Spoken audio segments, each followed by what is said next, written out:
तो डॉक्टर साहब हमें बताएं, सबसे पहले एक वेटनेरियन को क्या चीज़ रिक्वायर्ड है क्लिनिक स्टार्ट करने के लिए? अस्सलामुअलैकुम नाजरीन, मैं हूं डॉक्टर अली शाहिद और आप देख रहे हैं प्रो वेट्स। और आज हम मौजूद हैं डॉक्टर हसीब के साथ।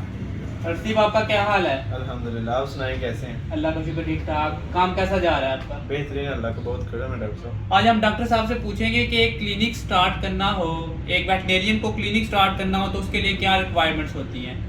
तो जी डॉक्टर साहब, हमें बताएं कि एक क्लिनिक स्टार्ट करने के लिए किन किन चीज़ों की ज़रूरत है? डॉक्टर साहब देखें, सबसे जो बेसिक चीज़ क्लिनिक आपको स्टार्ट करने के लिए ये है कि आपके पास कोई ना कोई जो भी क्लिनिक का आपके पास जो स्किल है ना, ये आपके पास होना चाहिए। ठीक है, अगर तो आपके पास स्किल नहीं है तो आप क्लिनिक बिल्कुल, मैं ये रिकमेंड नहीं करूँगा कि आप क्लिनिक की तरफ जाएं। ठीक है, आपकी प्रैक्टिस ऐसी हो कि आप को केसेस का पता हो कि किस तरह आप किस केस को कैसे लेके चलना है। आपकी एक अच्छी प्रैक्टिस होगी, एक अच्छी जगह इंटर्नशिप होगी पेट क्लिनिक में, फिर आप इसकी तरफ जाएं। अदरवाइज मैं इसको कभी भी नहीं रिकमेंड करूँगा आपको। ठीक है, दूसरी बात यह है कि आपको स्किल आए और एक इनकम भी डेफिनेटली आपको डिफरेंट सर्जिकल इंस्ट्रूमेंट चाहिए। ठीक है, कुछ आपको डायग्नोस्टिक किट्स चाहिए। ठीक है, जिसमें माइक्रोस्कोप वगैरह है या एक्सरे है या आप कह लें कि अल्ट्रासाउंड है। ठीक है, ये भी क्लिनिक पे एक ज़रूरी चीज़ें हैं। ठीक है, इसके लिए फिर एक हैवी इन्वेस्टमेंट भी है। ठीक है, तो ये सारा कुछ मतलब इन्वेस्टमेंट भी है लेकिन साथ में आपकी स्किल्स भी हैं। ये सारा कुछ मिला के फिर ही आप क्लिनिक की तरफ जा सकते हैं। और सबसे मेरे ख्याल में आपके अंदर एक पैशन होना चाहिए क्लिनिक के लिए। ठीक है, अगर तो आपके पास पैशन नहीं ना है, अगर तो आप इसको सिर्फ एज अ बिजनेस चलाना चाह रहे हैं तो फिर मुझे नहीं लगता आप ज़्यादा देर तक इसमें रह रहेंगे। मतलब कि एक वेटनरी हॉस्पिटल के लिए एक पैशन एक बहुत अहम चीज है। बिल्कुल ऐसे ही है। बिजनेस को रन करने के लिए भी एक अहम चीज होती है, जी, और ऐसे हॉस्पिटल को खास तौर पे, हाँ। क्योंकि आप एक जिंदा चीजों से डील कर रहे हैं। बिल्कुल ऐसे और कभी कभार आपको मतलब कि आपका नुकसान भी हो जाता है उस जिंदा चीज को बचाने के लिए। जी, तो ऐसे। आपने ये नहीं बताया कि इसमें कितनी आपकी इन्वेस्टमेंट रिक्वायर्ड होगी, और आपने जो क्लिनिक स्टार्ट किया हुआ है इसमें मतलब एक स्मॉल स्केल क्लिनिक स्टार्ट करने में लाहौर में कितनी इन्वेस्टमेंट रिक्वायर्ड है? देखिए डॉक्टर साहब, अगर तो सिर्फ रेनोवेशन पे देखें ना, तो एक छोटी सी आप शॉप भी लेते हैं ना रेंट पे, उसकी रेनोवेशन पे भी आपको तकरीबन 1.5 से 2 लाख रुपया लग जाता है। ठीक है, उसमें आपके फर्नीचर आ जाता है आपका, उसके अलावा जो भी आप एक दुकान ले रहे हैं उसको फर्निश करना है। ठीक है, और उसमें कुछ नेसेसरी चीज़ें जैसे कि फ्रिज वगैरह ज़रूरी होती है वैक्सीन को रखने के लिए। ठीक है, तो इस तरह कुछ ये जो सिर्फ रेनोवेशन पे लगा के ना आपका 1.5 से 2 लाख रुपया बन जाता है। ठीक है, उस फिर आप पे डिपेंड करता है कि आया कि आपने ये मेडिसिन के अलावा फीड वगैरह रखनी है या नहीं। ठीक है, फीड के ज़्यादा चार्जेस है, वो आप जितने चाहें वो आप फीड इतनी मार्केट में ज़्यादा है कि आप सारे ब्रांड नहीं 20-30 लाख भी लगा सकते हैं, 40 लाख लगा सकते हैं। अगर तो हम सिर्फ क्लिनिकल पॉइंट ऑफ व्यू से देखें तो हमें तकरीबन सबसे ज़रूरी चीज़ें ये है कि हमारी डायग्नोस्टिक की जो किट्स मेडिसिन है वो पूरी हो, इंस्ट्रूमेंट्स हैं, अल्ट्रासाउंड मशीन हो, नेबुलाइजर हो, ये सारे प्रेजेंट। ये सारे अगर आप एक मतलब एक बड़ा सा अंदाज़ा लगाएं तो तकरीबन ये 5 से 6 लाख रुपया चाहिए इन चीज़ों के लिए आपको। ठीक है, उसके बाद भी फीड है, या एसेसरीज है इनकी पेट्स की, वो आप पे डिपेंड करता है कि आप कितनी लेना चाहते हैं, और मतलब वो आप पे ही है कि कितना आप उसको कैरी करना चाहते हैं। तो आपके ख्याल में ये एक वेटनरी हॉस्पिटल में एसेसरीज का जो हम बिजनेस मतलब साथ होता है, ये लाजमी है? ये पाकिस्तान की मैं बात कर रहा हूँ कि बाहर तो बड़ी ज़्यादा पे देते हैं लोग ना, कि डॉक्टर को मतलब कि $50-60, $1000 इस तरह की पेमेंट होती है डॉक्टर्स की। इधर तो इतनी पेमेंट नहीं होती, 700-800 रुपया देते हैं लोग भी, वो भी मुश्किल से देते हैं। तो आपके ख्याल में एसेसरीज रखना पाकिस्तान में एक डॉक्टर के लिए लाजमी है या नहीं है? देखिए मेरे ख्याल में ये है कि जो एसेसरीज वगैरह ना या फीड है, ये मेरे ख्याल में अब क्लिनिक का एक लाजमी जुज़ है। देखिए कुछ क्लाइंट्स सिर्फ आपसे इसीलिए आपसे इंटरेक्ट करते हैं कि उन्हें फीड की ज़रूरत होती है। ठीक है, इन मेनवाइल वो ये जब आपसे चीज़ें लेते हैं तो वो आपसे मुख्तलिफ अपने पेट्स के बारे में भी डिस्कशन करते रहते हैं। लाइकवाइज वो आपसे फिर कोई हेल्थ के इशू हो वो फिर आपसे रिजॉल्व करवाएंगे। ठीक है, अगर तो आप ये फीड वगैरह रखेंगे तो आपकी क्लाइंटेज उससे डेफिनेटली बढ़ेगी पहले से भी। तो मतलब आपने कहा कि फीड वगैरह भी ये लाजमी है। खास तौर पे पाकिस्तान में बाहर तो अगर आप एक क्लिनिक रन करते हैं उसमें भी फीड रखनी पड़ती है, सारी बात है, वो भी मोस्टली रखते हैं। नहीं तो मतलब कि हर ड्राई डॉग फूड जो है, कैट फूड है, ज़रूरत होती है। तो अब मैंने आपसे पूछना था, क्लिनिक पे आपके पास सबसे ज़्यादा केसेस किस एनिमल के आते हैं या किस पेट के आते हैं? देखिए हम इस टाइम गुलशन रावी में हैं। ठीक है, इधर ज़्यादातर लोगों के पास कैट्स हैं। और सेकंड नंबर पे डॉग्स हैं, ठीक है। और थर्ड नंबर पे बर्ड्स हैं। बर्ड्स के केसेस तो काफ़ी कम है, लेकिन जो ज़्यादा केसेस आते हैं वो कैट्स के आते हैं हमारे पास।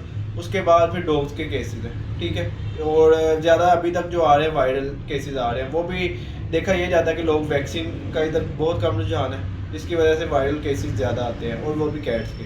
डॉक्टर साहब, आपने जैसे कहा कि वैक्सीन का रुझान बहुत कम है लोगों में, तो ये मतलब कि इनको कोई एजुकेट वगैरह नहीं कर पा रहा। लोग मतलब कि पेट रख लेते हैं, उनको पता नहीं होता इसको डिवर्मिंग करवानी है, वैक्सीनेशन करवानी है। तो आपके ख्याल में जो हमारी यूनिवर्सिटीज़ हैं या जो हमारी हुकूमत है, उसको क्या इकदाम करने चाहिए कि ये वैक्सीन का डिवर्मिंग का रुझान लोगों में बढ़े? क्योंकि मतलब कि ये भी एक ज़िंदा चीज़ें हैं, और इनकी भी जैसे हमारी वैक्सीनेशन होती है, पोलियो की वैक्सीन होती है, इस तरह इनकी भी होनी चाहिए डिवर्मिंग वैक्सीनेशन उसी तरह। देखिए, अभी हुकूमती सतह पे पेट्स की वैक्सीनेशन का ऐसा कोई मतलब कोई कंपेन नहीं चल रही, ठीक है। ना ही इनके लिए कोई इतनी आवाज़ उठा रहे हैं लोग। ज़्यादातर ये है कि प्राइवेट एनजीओज़ वगैरह चल रही हैं, तो वही करती हैं, या फिर जो ओनर हैं डेफिनेटली वो करते हैं। अभी हुकूमत की तरफ से तो नहीं, इस पे अभी तक कोई ऐसा पेट्स में देखा जाए तो नहीं है। लार्ज एनिमल में देखें तो उसमें वैक्सीन अवेलेबल होती है साल में 1-2 दफ़ा। आपको ये जो हुकूमती सतह पे तहसील लेवल पे डिस्पेंसरीज हैं उधर अवेलेबल होती है, तहसील लेवल पे अवेलेबल होती है। मतलब कि अभी रुझान नहीं है लोगों में, और इसके बारे में इकदाम हाँ, ये जिनको भी ओनर है उनको प्राइवेट ही करवानी पड़ती है। बेशक वो गवर्नमेंट के हॉस्पिटल से भी करवाएं, तो उनको वैक्सीन प्राइवेट ही लेनी पड़ती है। अच्छा, आपने जो क्लिनिक में एक क्लिनिक स्टार्ट करने में आपको किन किन मसाइल का सामना करना पड़ा? आपने जब क्लिनिक स्टार्ट किया तो सबसे पहले तो एक जगह देखनी पड़ती है बंदे को कि जगह सूटेबल लोकेशन होनी चाहिए कि उस पर क्लाइंट आए। तो आपको किन किन मसाइल का सामना करना पड़ा है क्लिनिक स्टार्ट करने? देखिए, सबसे पहले तो हमने ये देखा कि किस एरिया में क्लिनिक स्टार्ट करें, ठीक है। ये काफ़ी इंपॉर्टेंट चीज़ है कि आपको देखना पड़ेगा कि सबसे पहले कि किस एरिया में क्लिनिक की ज़रूरत है, ठीक है। लाइकवाइज कुछ एरियाज ऐसे हैं जिधर पेट्स हैं लेकिन उधर क्लिनिक नहीं है, असेस नहीं है, लोगों को दूर दूर जाना पड़ता है। आप वो चूज़ कर लें। और दूसरी बात, अपनी भी ईज़ देखें, ये ना हो कि आपके घर से वो बहुत दूर हो। कुछ कभी कभार ऐसा होता है, कुछ एमरजेंसी केसेस हैं, आपको डील करना पड़ते हैं। ये ना हो कि आपसे टाइम पर आया ना जा सके, क्योंकि क्लिनिक का मकसद यही है कि आप अपने क्लाइंट को हर तरह से फैसिलिटेट करें, ठीक है। तो ये चीज़ मेजर हमें पहले बड़ा मतलब इसमें काफ़ी हमने वर्क किया कि हम कौन सी जगह पे क्लिनिक स्टार्ट करें। उसके अलावा बजट को भी देखना पड़ता है, ठीक है। ये चीज़ें क्योंकि किराए आजकल काफ़ी ज़्यादा हैं, तो बजट को देख के आपने चलना है। ये चीज़ें मेन शुरू में ज़रा सी मुश्किल आती हैं। बाकी कुछ ऐसा नहीं, मतलब कि आपको बस स्टार्ट करना चाहिए जज्बा। बिल्कुल। मैं आपसे पूछना चाहूँगा कि दिल्ली के कितने केसेस आते हैं रोज़ इधर, और मतलब कि कितने केसेस आते हैं, और वो क्लाइंट्स की क्या है, मतलब रेशो क्या है क्लाइंट्स की? डॉक्टर साहब, दिल्ली के हमारे पास तकरीबन अभी स्टार्टिंग है, हमारा 2nd मंथ चल रहा है, तो उस हिसाब से अच्छी रेशियो लाइक ये है कि हमारे 3 से 4 केसेस दिल्ली के आ जाते हैं, कभी कभार ज़्यादा भी आ जाते हैं।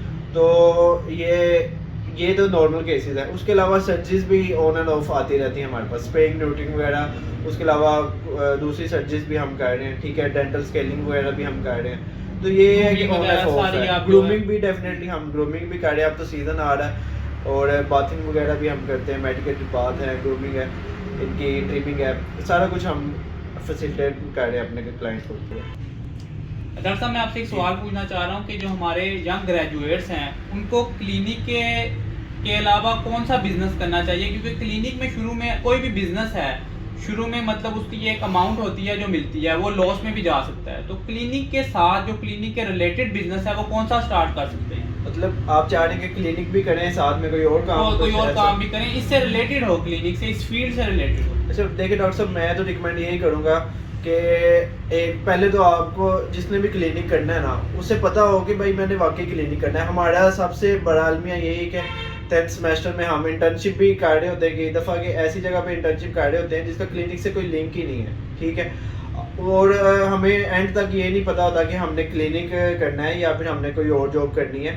तो सबसे पहले तो ग्रेजुएट से यही है, या जो अंडर ग्रेजुएट्स हैं, कि आप ये देखें कि आपने आया कि क्लिनिक करना है या नहीं करना आपने, ठीक है। अगर तो वाकई क्लिनिक करना है तो इसकी तैयारी शुरू से करें, ठीक है। इंटर्नशिप्स करें, प्री इंटर्नशिप्स करें और क्लिनिक्स में करें, ठीक है। एक दफ़ा आप जब क्लिनिक में आ जाते हैं तो ये है कि अभी सैचुरेशन बहुत ज़्यादा है, ठीक है। आपको कम्पिटिटिव होना पड़ेगा, आपकी स्किल्स दूसरों से थोड़ी अच्छी होनी चाहिए, आपकी डीलिंग कुछ ऐसी हो कि आपके पास क्लाइंट आए, ठीक है। दूसरी बात ये कि मैं रिकमेंड यही करूँगा कि खाली क्लिनिक से आप अभी इतना अर्न नहीं कर सकेंगे। आपको चाहिए कि साथ में आप फीड का भी काम कर सकते हैं, कैट फीड का, कैट एसेसरीज का, ऑनलाइन काम कर सकते हैं आप, और ये आप अपनी डिग्री में भी काम कर सकते हैं आप। हमारे पास कई एग्जांपल्स ऐसी हैं जो कि अभी ग्रेजुएट नहीं हुए, पास आउट नहीं हुए होते, तो वो ये काम कर रहे होते हैं, लाइक वो फीड सेल कर रहे हैं, कहीं से लेके आप होलसेल पे फीड उठा रहे हैं, आगे क्लाइंट को प्रोवाइड कर रहे हैं। मतलब कि आप डिग्री में आने से पहले अपने क्लाइंट पक्के कर रहे हैं, मतलब आप अपनी प्रोफेशनल लाइफ से में आने से पहले अपने क्लाइंट आपको उनको मतलब आपके क्लाइंट बनते जा रहे हैं। ठीक है, आप जब इस तरह करके अपने क्लिनिक में आएंगे तो फिर आप उसको एक प्रॉफिटेबल बिजनेस की तरफ लेके जा सकते हैं। अदरवाइज ये एक आपको एक बहुत लॉन्ग स्ट्रगल है, लॉन्ग स्ट्रगल है more competition specially in cities like Lahore. Definitely जो लाहौर में है तो वो तो फिर काफ़ी ये आपको स्ट्रगल करनी पड़ेगी।